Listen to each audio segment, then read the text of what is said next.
Monsieur le ministre, bonjour. Bonjour. Vous avez annoncé lundi le lancement d'une concertation sur le service public petite enfance.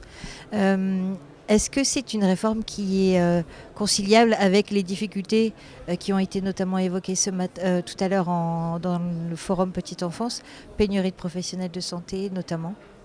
Alors d'abord, c'est une réforme qui est fondamentale. C'est une promesse du président de la République de créer un service public de la petite enfance. C'est attendu par des centaines de milliers de familles qui aujourd'hui sont obligées de renoncer à un emploi parce qu'elles n'ont pas de solution, parce que la solution d'accueil du jeune enfant n'est pas accessible.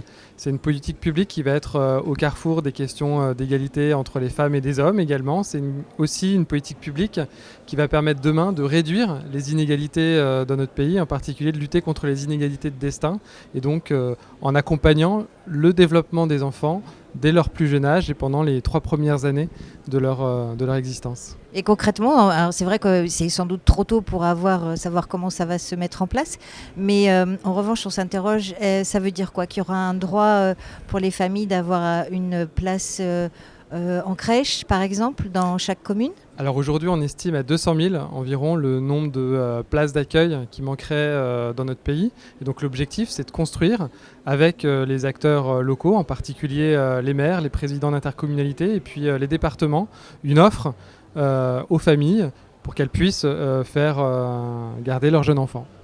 Et en fait, si on parle de service public aux familles, de la petite enfance, pardon, avec une compétence qui serait obligatoire pour les communes, c'est ça? Alors aujourd'hui, je suis venu au congrès des maires pour pouvoir lancer en fait la concertation qui va avoir lieu au niveau national et au niveau local. Et effectivement, les maires sont en première ligne de ces questions. C'est eux qui sur le territoire connaissent les besoins. C'est eux qui aujourd'hui sont à la manœuvre aussi pour organiser l'offre d'accueil du jeune enfant. Et donc c'est tout naturellement et dans la continuité du rapport qui a été remis par le CESE cette année au mois de mars que nous allons poser la question effectivement de la compétence obligatoire pour le bloc communal. Mais tout ça va se faire en concertation avec les élus locaux. Oui, et parmi les réactions qu'il y a eu tout à l'heure, les maires ont évoqué un certain nombre de prérequis et notamment la compensation financière. On imagine que ça sera le gros arbitrage.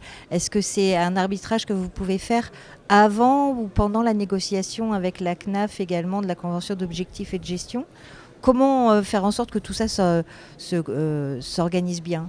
Aujourd'hui, en fait, on a une convergence des calendriers puisque nous sommes en train de renégocier la convention d'objectifs et de gestion de la Caisse nationale des allocations familiales, que nous lançons aujourd'hui cette concertation. Tout ça doit converger pour le printemps 2023 pour qu'on puisse être en moyen, en fonction de l'ambition qu'on portera à l'issue de cette concertation, de donner les moyens à la branche famille d'accompagner le développement de ce service public de la petite enfance. Donc la convention d'objectifs et de gestion, vous commencez à la négocier, mais vous conclurez la négociation au printemps aussi? Exactement, on va faire en sorte que ces calendriers convergent parce que comme vous l'avez dit, la question des moyens elle est extrêmement importante pour accompagner le développement de l'offre. Mais ce n'est pas la seule question, on a abordé aussi la question de l'attractivité des métiers. Pour ça, on travaille notamment avec le comité de filière petite enfance sur la question de l'attractivité, sur la question des parcours professionnels, de la formation, sur la qualité de vie au travail, mais aussi sur les rémunérations. Comme je l'ai dit tout à l'heure, on a ouvert des négociations au niveau du secteur depuis le mois de septembre pour revaloriser les métiers de la petite enfance. Je reviens sur les moyens parce que c'est vrai que la convention d'objectifs et de gestion qui se termine, on voit bien que les objectifs qui avaient été fixés en nombre de créations de places de crèche en accueil collectif ne seront pas atteints et loin de là. À un moment donné, on se dit qu'est-ce qui peut décider, et notamment les communes puisqu'elles sont à 70% gestionnaires de ces places. Alors c'est pas qu'une question de moyens parce que comme vous le savez sans doute, tous les crédits en fait qui étaient associés au développement des places de crèche notamment n'ont pas été consommés. Et donc ça veut dire que notre système tel qu'il est conçu actuellement n'est pas assez incitatif, ne fonctionne pas suffisamment bien pour pouvoir répondre à nos besoins d'augmentation de l'offre. Et donc c'est les conditions en fait de ce développement qu'on va discuter avec les élus locaux, avec la Caisse nationale des allocations familiales, avec les associations familiales, l'UNAF notamment, pour pouvoir mettre en œuvre ce service public.